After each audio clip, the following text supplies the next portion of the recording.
O primeiro passo para dominar a irritação e impedir que ela se transforme em uma fúria incontrolável reside na descoberta e na ampliação do espaço entre o estímulo externo e a sua resposta interna. Para a maioria das pessoas, esse espaço é inexistente. Um comentário sarcástico é imediatamente seguido por uma resposta ríspida, e um erro de terceiros gera um grito instantâneo de reprovação. No entanto, o estoicismo ensina que a sua verdadeira liberdade e soberania residem na capacidade de dilatar esse intervalo. A irritação é uma emoção que depende visceralmente da velocidade para ganhar força. Ela se alimenta do automatismo e da falta de reflexão. Se você reage no milissegundo em que o evento ocorre, você não está agindo como um homem racional, mas respondendo através de um instinto animal de defesa ou ataque. A pausa cognitiva é o mecanismo que interrompe essa cadeia de eventos, permitindo que a razão assuma o comando antes que as emoções tomem o controle do seu corpo e da sua voz. A lógica por trás desse método é que a irritação inicial é apenas uma impressão, uma representação mental que ainda não foi validada pela sua inteligência. Epicteto recomendava que, ao sermos atingidos por uma impressão perturbadora, deveríamos confrontá-la imediatamente, dizendo mentalmente: "Aguarde por mim, impressão. Deixe-me ver quem você é e o que você representa." Esse simples ato de interrogar a própria mente retira o combustível da raiva. Ao respirar profundamente e contar até 10, você não está sendo passivo ou aceitando o desrespeito.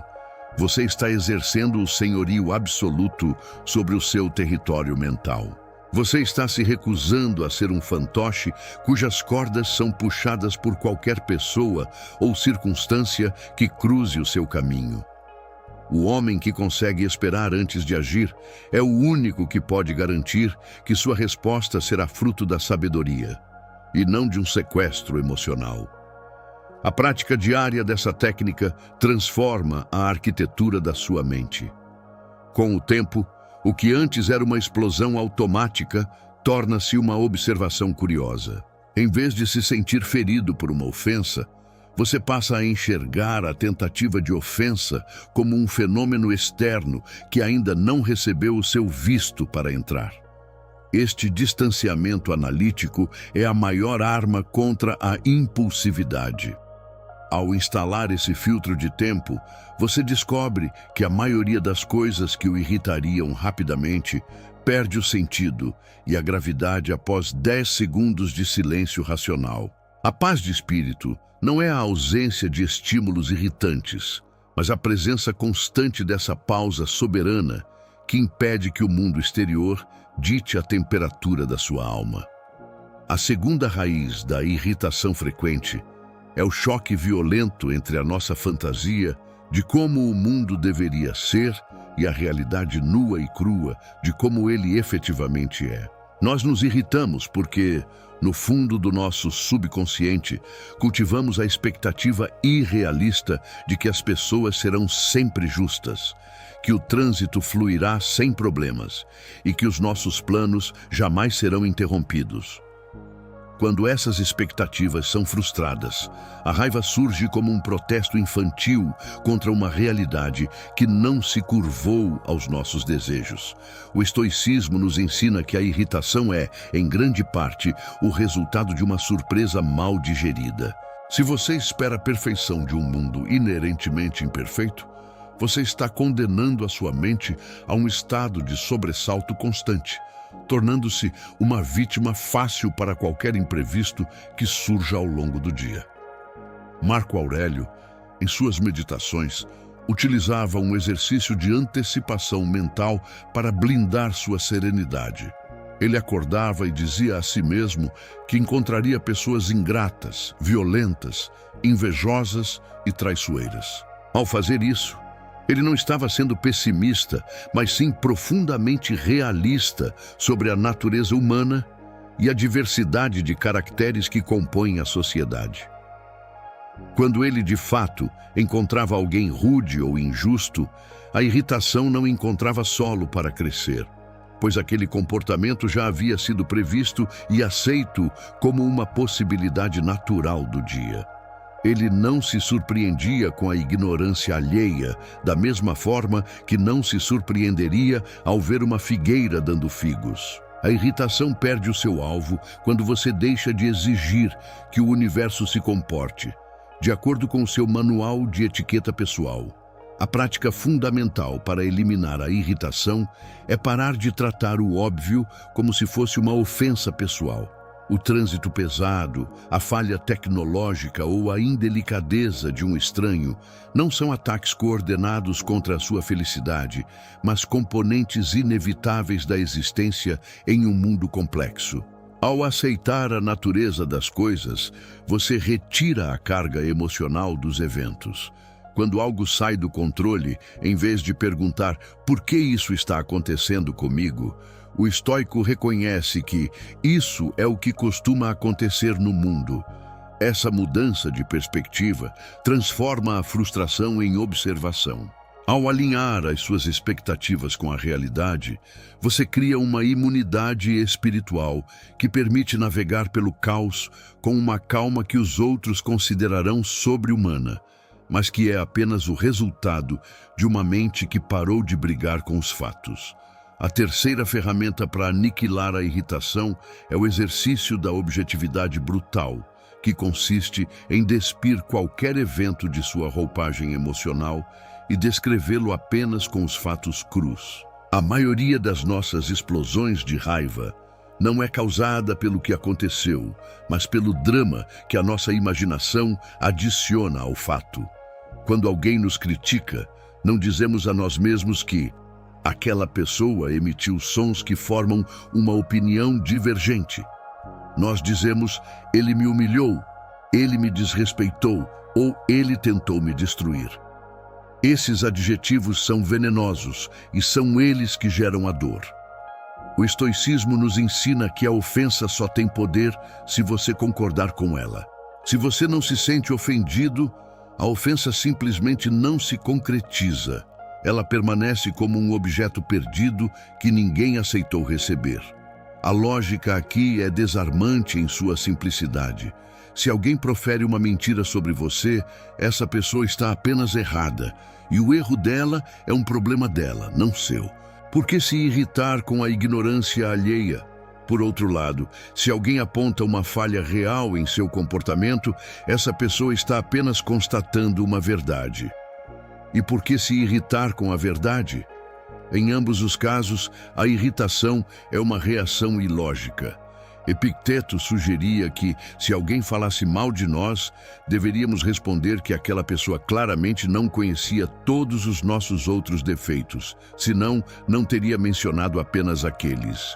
Esse tipo de humor e distanciamento nasce de uma mente que não coloca o seu valor nas mãos da percepção alheia. Ao adotar a objetividade brutal, você remove o eu do centro do conflito e observa a situação como um cientista observa um experimento. Na prática, você deve treinar a sua linguagem interna para remover o drama. Em vez de dizer, este trânsito está acabando com o meu dia e é uma injustiça terrível, diga, há muitos carros na via e o deslocamento será mais lento do que o planejado. Em vez de meu chefe foi cruel e me desvalorizou, diga, recebi uma crítica sobre o relatório que não esperava. Ao remover os adjetivos de julgamento, você priva a irritação do oxigênio que ela precisa para queimar. A irritação murcha diante da descrição técnica e fria da realidade. Quando você para de colorir os fatos com as tintas do seu ego, você descobre que quase nada no mundo é inerentemente irritante. A irritação é apenas uma escolha interpretativa que você pode e deve parar de fazer. A quarta e mais poderosa lição para aniquilar a irritação é a compreensão de que a sua resposta define a sua natureza, e não o estímulo que você recebeu. Marco Aurélio escreveu uma das máximas mais libertadoras do estoicismo ao afirmar que a melhor vingança contra um agressor é, precisamente, não ser como ele. Quando alguém é grosseiro, injusto ou desequilibrado com você, essa pessoa está exibindo uma falha de caráter e uma mente dominada pelo vício. Se em resposta você se permite irritar, gritar ou agir com a mesma baixeza, você está na prática permitindo que o vício alheio contamine a sua própria virtude. Você entrega a sua soberania e se torna um reflexo daquilo que diz desprezar. A irritação, nesse sentido, é uma forma de submissão. Você aceitou o convite para descer ao nível de quem o provocou. A lógica aqui é que a serenidade é a prova definitiva de superioridade mental. Se você permanece calmo diante de um ataque, você sinaliza ao mundo e a si mesmo que a sua paz interior é inabalável e que o comportamento do outro não tem autoridade sobre o seu estado de espírito. A irritação do agressor só atinge o objetivo se ela conseguir desestabilizar você. Se você mantém a sua compostura e responde com a firmeza de uma rocha, o veneno da provocação retorna integralmente para quem o lançou. Você não precisa vencer a discussão no grito. Você vence ao não permitir que a desordem externa penetre na sua cidadela interna. Cada provocação que você ignora ou trata com indiferença é uma medalha de honra para o seu autodomínio. A prática fundamental é ver cada momento de potencial irritação como um teste de caráter ou um exercício de academia para a alma. Em vez de ver o colega difícil ou o motorista imprudente como um inimigo, veja-o como um instrutor involuntário enviado para testar a sua paciência e a sua resiliência. Permanecer calmo quando todos esperam que você exploda é o maior sinal de poder que um ser humano pode demonstrar. A verdadeira força não está em quebrar coisas ou elevar a voz, mas em possuir uma mente tão bem governada que nada, por mais vulgar que seja, consiga arrancar de você o seu trono de tranquilidade. Ao escolher não ser como eles, você conquista a única vitória que realmente importa, a vitória sobre as suas próprias paixões. Você não para de se irritar por um golpe de sorte ou por um milagre súbito, mas através de um treino rigoroso e consciente da sua própria mente. A paz de espírito não é um estado passivo, é uma disciplina ativa.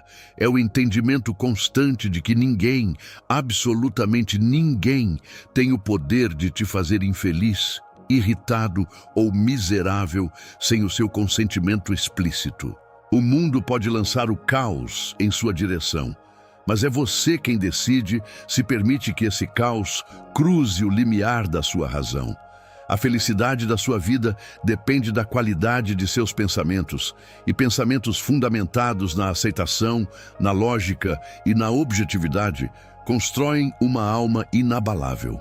Quando você para de brigar com a realidade e começa a governar as suas reações, você descobre uma liberdade que a maioria das pessoas jamais conhecerá. A irritação deixa de ser um destino inevitável para se tornar uma opção que você simplesmente escolhe não exercer mais. Qual foi a última coisa, por menor que seja, que conseguiu te irritar hoje ou durante esta semana?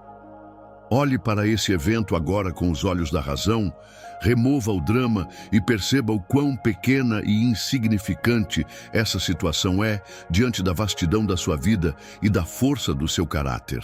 Comente "Eu sou o mestre da minha paz" para firmar o seu compromisso com essa nova postura e começar o seu treino hoje mesmo.